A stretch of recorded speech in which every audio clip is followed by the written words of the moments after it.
Hi, and welcome to Grim Year Wednesdays. My name's Judy, and I run Quiet Year Records. This is a collaborative effort with Grimalkin Records and rumblepak, where we're talking with some interesting people, making some interesting things, raising money for Virginia Anti-Violence Project, who supports LGBTQIA survivors of all kinds of violence in the state of Virginia. So please, please, please donate, become a recurring donor, check out the work that they do.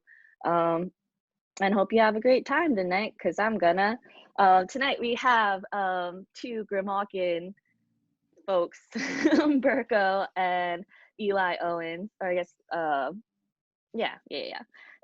And we're gonna have some interviews, and Eli's gonna perform for us, so it should be a nice time.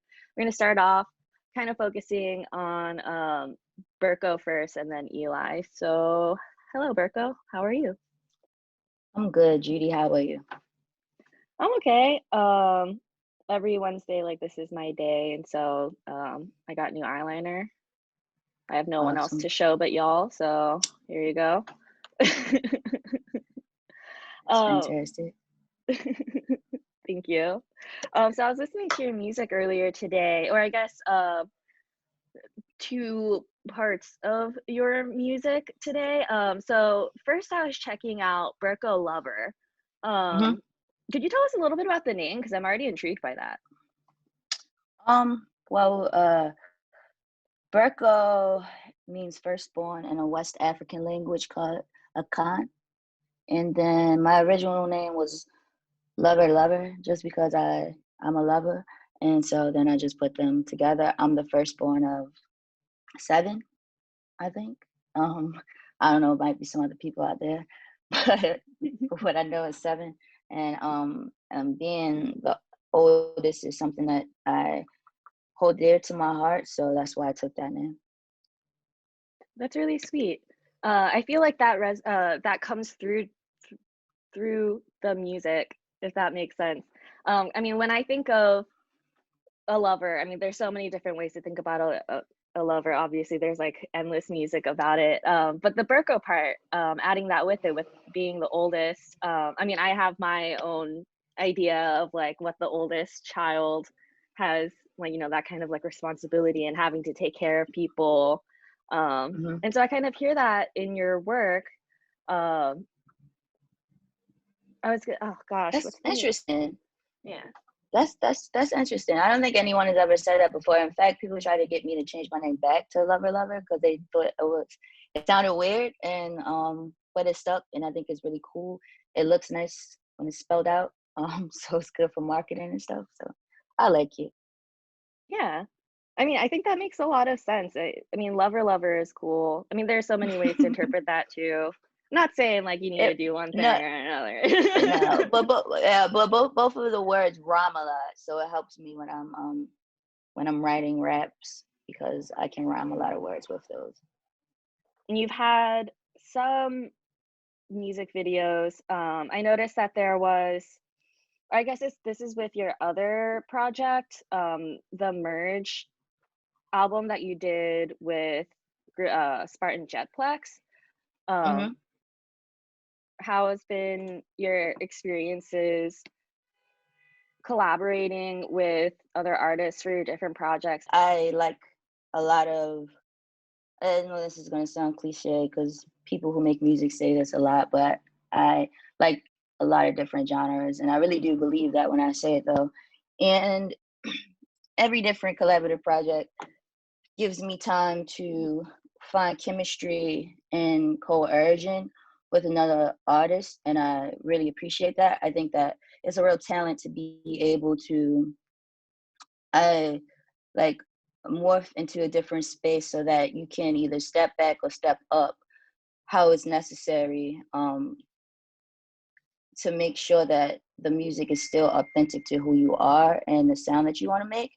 Um, I don't feel like I lose any of my authenticity when I can move between different collaborations. And I like to work off of other people a lot. Um, and I found that a lot of people like to work off of me too and bounce ideas. And I think that because music is so inspired by other other songs. Like you'll hear a song, you might not even know that you're playing a song that you heard before. You might think that you just made that song. So I think it's really cool when you meet another person and you can make a really good song together, and you two sound like you've always been working together. Yeah, definitely.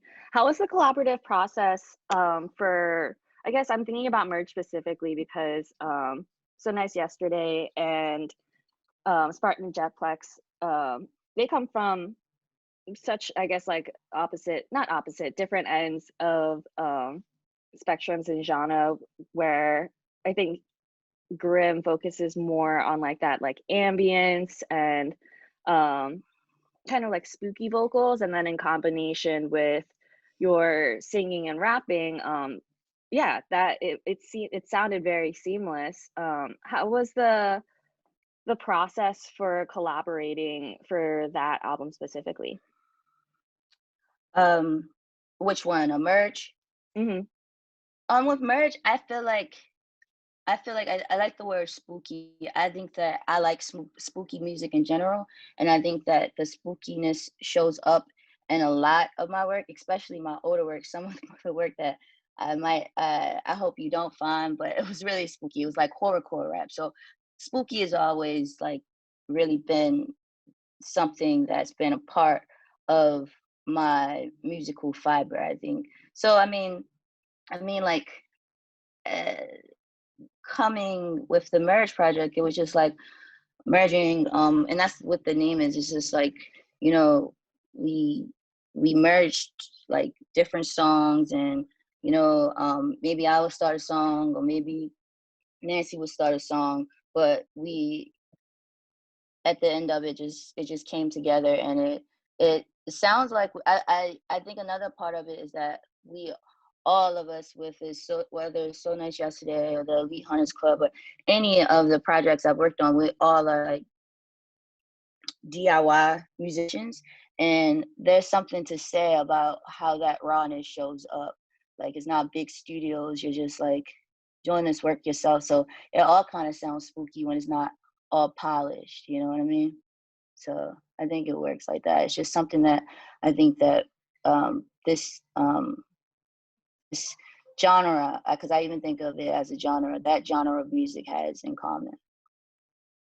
For sure. I think at this point in time, when it comes to like genres of music, nothing can just be one thing anymore. There's no straightforward anything. Everything is influences on influences and collaborations and thinking about how we do music differently. And I think that's really interesting. And I see how that comes out through y'all's work. It seems so seamless. Yeah, thank you. That's really what I aim for. Um, and I mean, it's seamless, but then there's still a lot of noise. There's still a lot of quirky and weird sound effects. Like I don't want anything to not be a little bit. I'll just say it, weird. I like it Mhm. to feel strange and something that you never heard before, even if you have heard something like it before. For sure. I mean, I think that a part of that is why I personally really like reading lyrics, because regardless of, or I guess like, yeah, regardless of how a song sounds, when the writer has their specific lyrics that go alongside it, it is another way to, I guess, be more direct about what the artist is trying to come across with. Hmm. Yeah. Grim just said in the chat room that for Merge, they kind of just took turns starting the songs and they have something in common Yeah, at the base of it. That's yeah, cool. yeah, yeah. So I feel like we talked a little bit about what you've been working on in the past, but could you tell us a little bit about what you've been up to in the past, like, I don't know, if you have anything musically going on in the past recent times? Yeah, I have a project. I have two projects I'm working on right now. Um, when I started off like my journey with music, I just used to produce so much. And I mean, like not just making beats or producing songs. I mean, just like bodies of work. And I think I may have gotten a little bit burnt out. And so right now, and I'm just kind of really taking my time, and I don't feel the same urgency as I did before. I think especially during the times that we are in now, like you have to sit with yourself, and there is really no sense of urgency for me right now. I mean, I'm doing this music for my, of course I want to do it for people to listen to. Being a musician and wanting to perform on stage, we all know that's fame. We want people to look at us and we want people to listen to something that we made and we're like, yes, this sounds good, you should listen to it. If not, we wouldn't put it out, we would just have it for ourselves. But at the same time, I think that there has to be a time when you recognize that if you're doing music for someone else, then it's just not going to be very helpful for your mental health. And so yeah, right now I am working on 2 projects. I have a solo project that I'm working on with a producer named Action Bastard. We used to make a lot of my earlier work together. And we have a So Nice Yesterday EP coming out relatively soon. We just finalized the track list. It's going to be between 5 and 6 songs, and it's called Chant, and that'll be coming out soon. That's really exciting. Is that coming out through Grimalkin, or do you know? It should, I do believe so. I might have to double check, but I do believe, I know that mine is, and I believe So Nice Yesterday is too. So yeah. Yeah, for sure. Yeah. Grim just said yes, please. So that's Yeah. exciting. I'm looking forward to that. Kind of on the same vein, but more expanded, I guess. Um, so this is kind of a general question that we ask for all of our guests, and that is, what do you want for the future? And this doesn't have to be related to music, just a general, I guess, what do you want? In this very moment of the future, I would like for us to just take a moment of silence for Breonna Taylor and everyone else who has been a victim of state violence.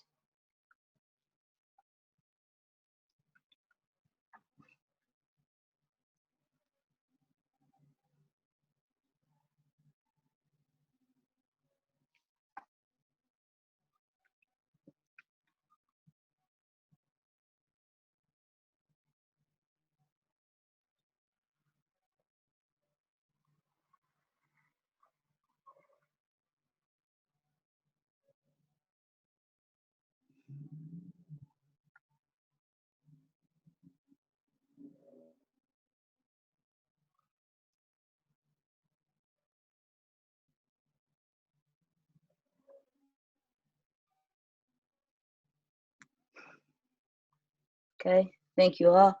And then more broadly than that, and still in the same vein, I would like to see the abolition of police.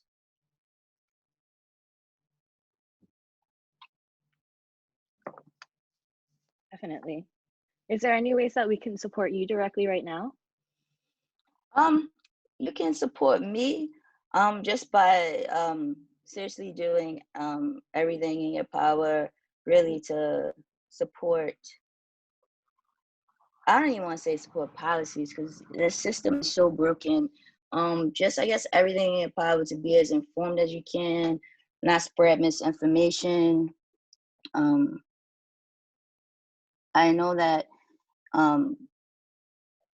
intent is important, but impact is actually what's real. So be mindful of our impact on the earth, just in general.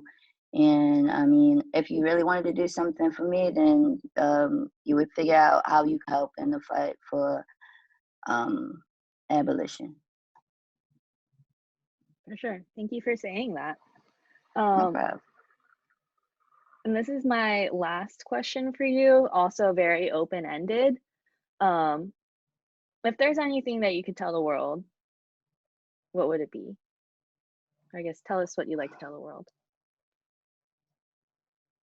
I'm in this. It's the same thing. Arrest the cops that killed Breonna Taylor. Yeah. And that's it. That's just how I feel today. I mean, that's how I feel every day. But right now, with everything we heard today, that's really on the front of my mind. Yeah. Yeah.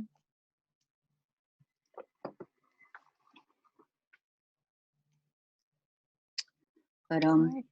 with that being said, I really enjoyed getting to talk with you all about just music and myself in general, and I really appreciate the space. So thank you. Yeah, thank you for being here and for talking about your work. Um, Great at any time. And I definitely think that there's something for everybody there. So thank you again for being on here and for talking about yourself and for making the work that you do. And yeah, making space for us right now too. Oh, absolutely, no problem. Anytime. Alrighty. Well, I think now would be a good time to kind of switch over to Eli Owens.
Thank you.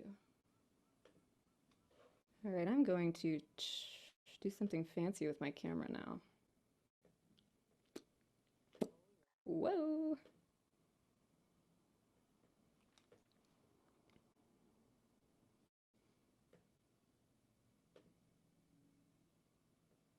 All right.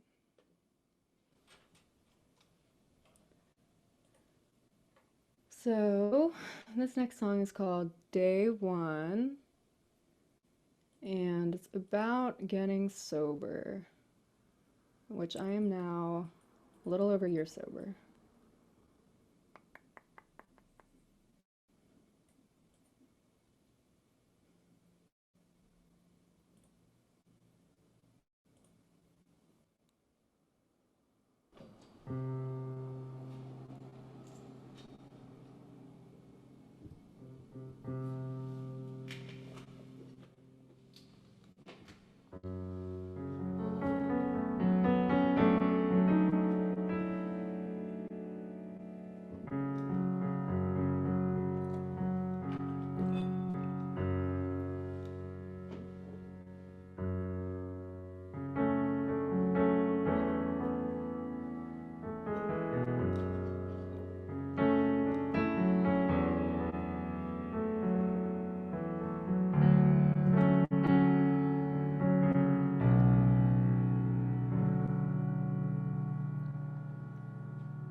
Twist the knife in deeper. You don't need to suffer anymore than you are right now.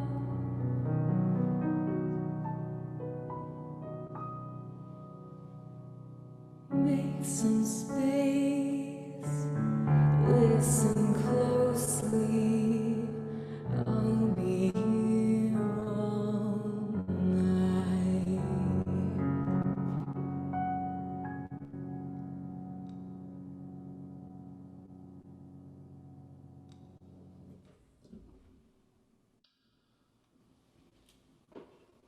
Thanks. Thanks for the chord appreciation. Okie dokie.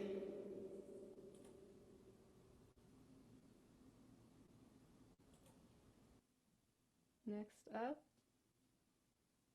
this song.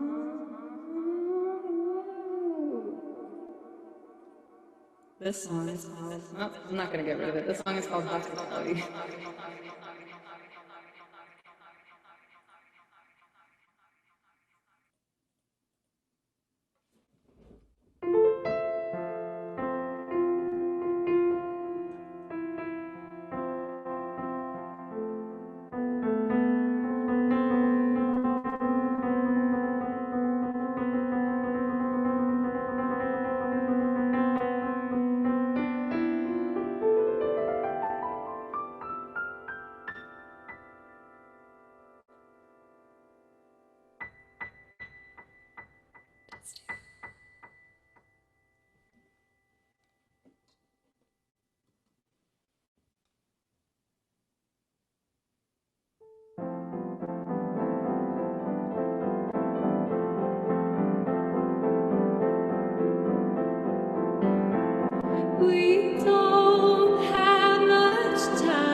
Okie dokie. Do I have time for two more?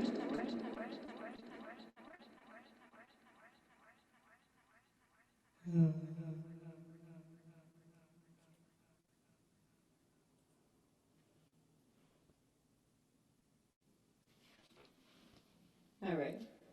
So this one is very new.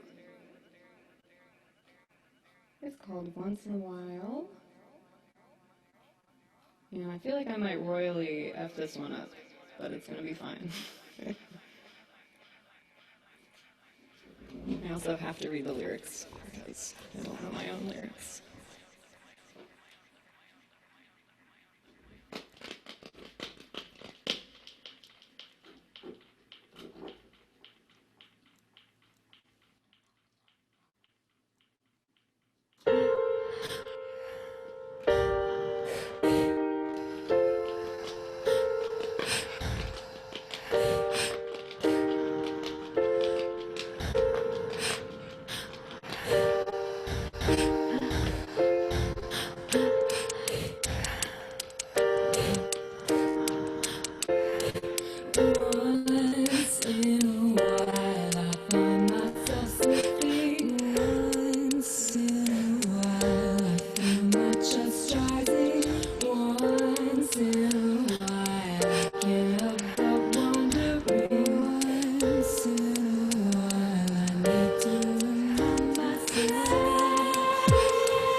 Thank you.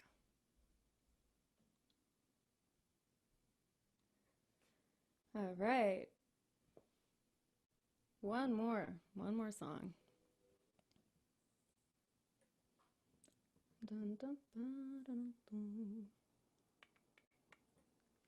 Testing, testing.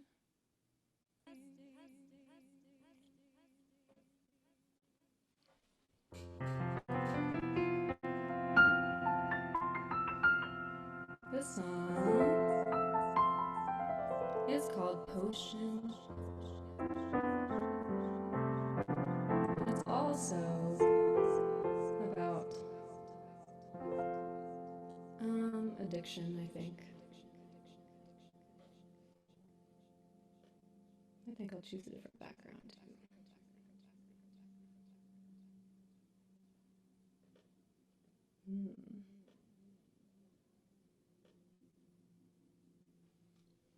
Just for fun.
Thank you. That's it.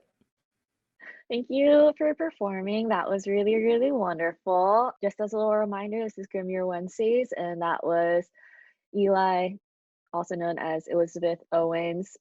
How are you doing? I'm doing all right. Trying to kind of settle myself. Yeah, for sure. Do you do anything interesting today? I taught pre-K through second grade music, so I would consider that pretty interesting. That is interesting. I mean, even that age group, just listing off that age group in itself, I feel like Yeah, I mean, it's always interesting when you're working with children that young. Are y'all doing virtual learning?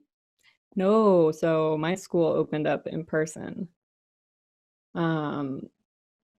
which is like kind of a blessing and a curse.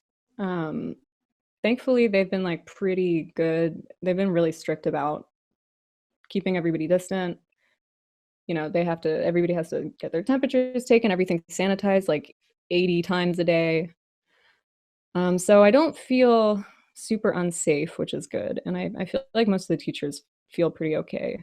There are a couple, there was one teacher who left because she's older and immunocompromised. So that is sad, that she couldn't stick around because the school was just like, well, we're going to open. So you can stay or you can go, basically. Definitely. But it is nice to like get out of the house. And yeah, I did turn the music classroom into a storage room. So now I have to kind of wheel a little cart around into everyone's classrooms and teach music that way. So definitely keeps me on my toes. For sure. I remember that's how they did it with art classes in my elementary schools. The art teacher would bring around the little cart. Mm-hmm. So it was kind of a joy hearing the little squeaky wheels coming down the ramp. I would get really excited for that. Aw, yeah. Yeah, so this was your first Zoom performance, or I guess virtual performance, right? Mm-hmm. How would you say it compares to playing in real life? Huh. Well, I felt the same amount of like nervous energy. But it like I love not having to lug my gear around. It's really nice to just like have everything where it normally is and um yeah, stay in my hobbit hole. For sure. I definitely think a big part of the battle of playing live shows is literally getting there and setting up. Um, Mhm. let alone dealing with like if there's like a sound person or Ah, yes, the sound person. They're always so easy to work with. They're always so nice. I dream about it every night. Um, Actually, that was something that I was thinking about while looking over your music and thinking about how this would go over tonight. Because I noticed that I think one of the most interesting facets of your music is the different kinds of instruments that you use. Like, for example, I know there's a harp involved. Um, and I think you played there's other instruments that I don't remember right now, but the harp is the one that sticks out to me the most. Um, how has that been? How does that work creating and recording music for you? Um, I think I like to layer a lot of different sounds and I like to learn a lot, period. I like to learn a lot of instruments though. I'm kind of fascinated by like folk string instruments. So I have like a little psaltery on the wall. That koto, that's a Japanese instrument. Somebody gifted that to my partner and it's just been like hanging out in my house forever. But yeah, so I really like string instruments a lot. And um, normally when I write a song, I'll just kind of write something pretty simple. Um, I'll come up with like a melody in my head, or maybe I'll come up with like a cool chord progression on the piano. And then I normally just kind of like keep adding to it. So I'll just kind of tinker around on another instrument. And I record a lot of like improv sessions where I'll just like make stuff up. And normally that's what I end up like using. So it's mostly just kind of like stuff I make up. I mean, I feel like that's true of almost everyone, but it's stuff you make up and then, you know, it sticks with you. The more you hear it, you're like, oh, that'll work. That's fine. I mean, yeah, I think artists listen to their own music more than anyone else will ever, because just even the process of recording is just like you get to the point where you don't even know what you're listening to anymore. Yep. Yes. So I'm glad you said that it kind of comes together for you, because I mean, on the receiving end of that, I think it's really interesting. Like you said, all the layers that go into it, and I'm sure there's lots of stuff that I don't even pick up on that comes through as well. You have a few albums on your Bandcamp, and I thought that was the way that you arranged those was really interesting. Starting off with like growing pain, and then going to coming of age, and then still coming of age, kind of like the running theme of like growth and change. I thought that was really interesting. Could you tell us a little bit about, I guess, your greater body of work, how that's changed over time? Yeah, I appreciate that question because I never really think about everything I've made in that way, like as a timeline. So it's nice to kind of step out of the box of myself and look at it that way. Yeah, I think my music like the primary purpose of my music is personal growth. And kind of like unraveling my ego in a lot of ways and trying to like unravel and just like figure out what patterns of behavior and like thoughts that shape my life, how I perceive the world around me and how I act.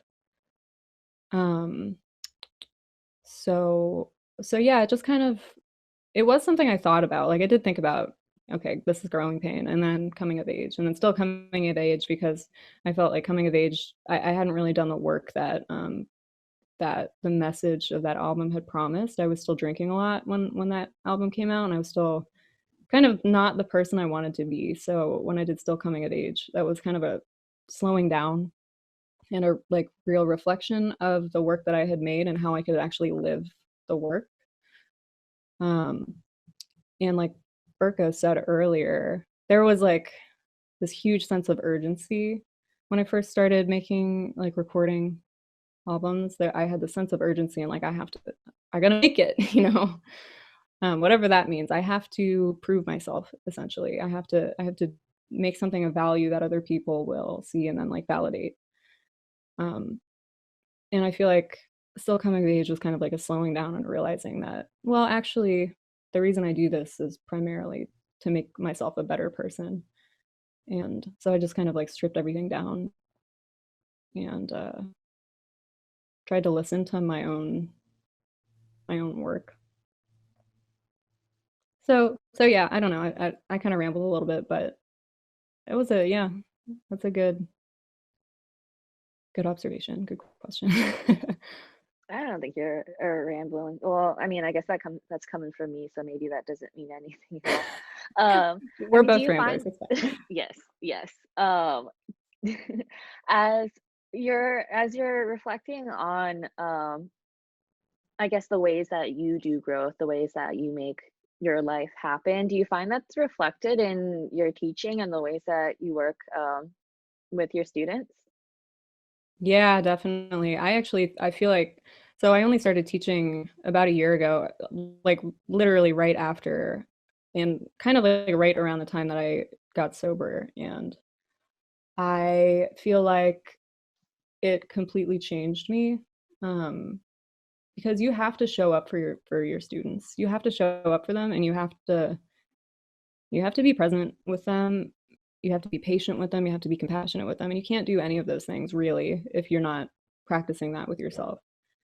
So when I started teaching it, it just like kind of, I feel like it kickstarted my like sort of an upswing in, okay, I'm doing okay. It's gonna be okay. Like, I'm not perfect, but I can work on this.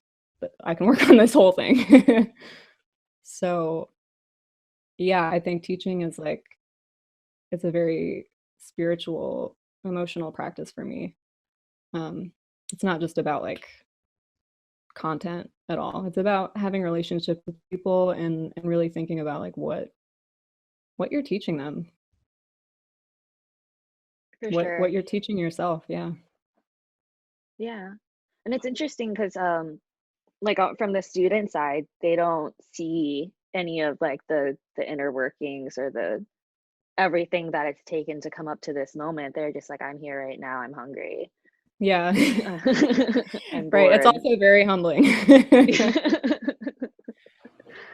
Oh, they don't know that you're a famous artiste. Yeah. Famous. They know that I work on music, but that's about it. Do you know if they've listened to it? I think some middle school students have probably like done a Google. They've probably done a Google on me. Which is fine. There's nothing like explicitly school inappropriate in my work, I guess. So whatever.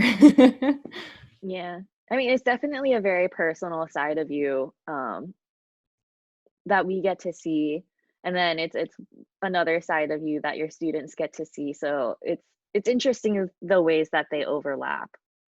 And you're the only person who is going to be able to get to see, all of those things together. Yeah. Yeah, that's kind of been something I've thought about a lot too.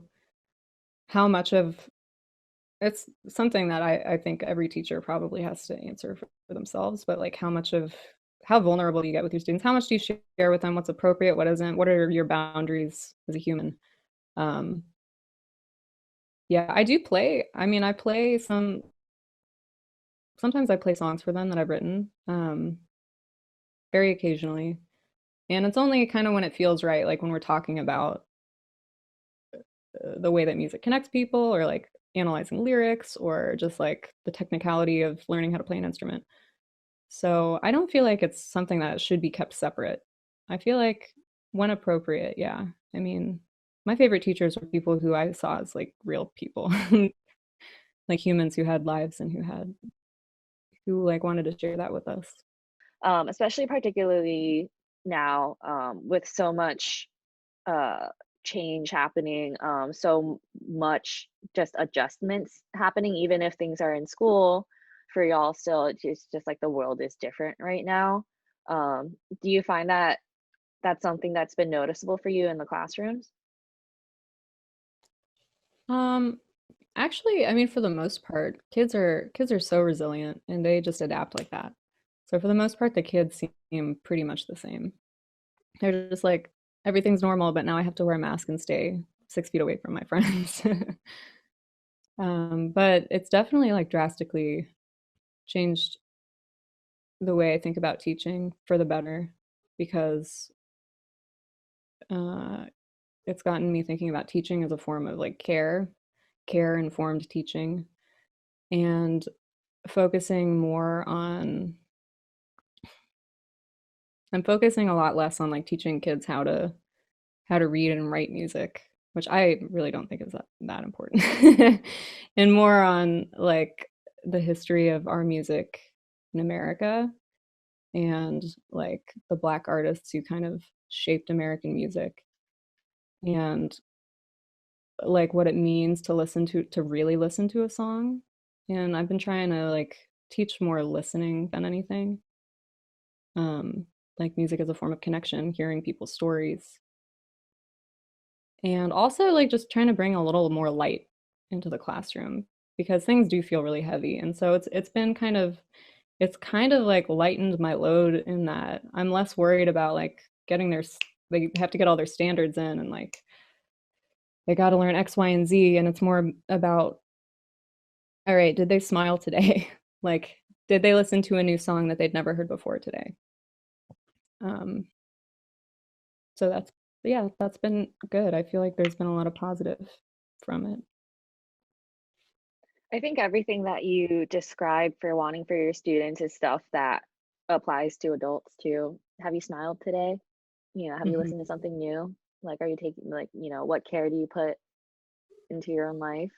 It's really beautiful. And it's encouraging to hear that that's happening for the youth. Yeah. Yeah. This is the next question I have is same question I asked Berko earlier. Very broad question. Doesn't have to be related to music at all. What do you want for the future? I think, first of all, what Berko said, abolish the police. I want to see people, I want to see more listening. I want to see more active listening in the world, and like listening to pain, like listening to people who are suffering or are in pain, and also like listening to your own pain. That's been like a really big part of my work as a person the past few years, and I feel like it's opened my eyes in a lot of ways. So I also kind of feel like that's my job as a music teacher too. And that's kind of what I'm really focused on right now is, yeah, I think more listening in the future would be good. As a side note, I would also like to see more people subscribe to Grimalkin Records because it's such a great way to listen to the work of like marginalized people and to support them. I mean, I just got to give Grimalkin a shout out for that, for just having such a range of um, genres, people, perspectives, sounds. Yeah, it's really nice. Um, what's some ways that we can support you directly or specifically? I mean, I don't really need any support. I've got a really nice support net in my life. But if you want to support something I care about, then you can support Grimalkin. You can support VAVP, of course, who we're trying to raise money for. And like find something in your community that you can get behind and then support that. Yeah. For sure. Is there anything you would like to say to the world or would want the world to know?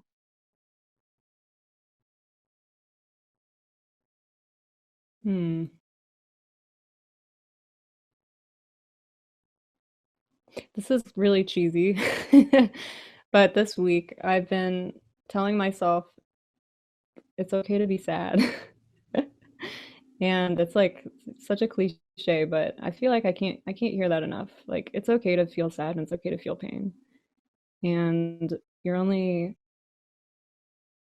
trying to like not feel it or thinking that you shouldn't be feeling that that's not gonna get you anywhere. So I feel like it's okay to feel really upset right now. So for whoever needs to hear that, that's it. Yeah. Well, thank you so much for being on the show. Thank you, Berko, for also being here and sharing about yourselves and the things that y'all care about. I'm just gonna go ahead and wrap up by saying this is Grim Year Wednesdays. Please, please, please donate to Virginia Anti-Violence Project at virginiaavp.org. Check out Grimalkin, check out Eli, Elizabeth Owens, check out Berko Lover. So Nice yesterday. What's the other one? Oh yeah, Elite Hunters Club. Lots of wonderful stuff going on, and lots of it's okay to be sad. So thank you again for being here, and thank you all for being you. Thank you.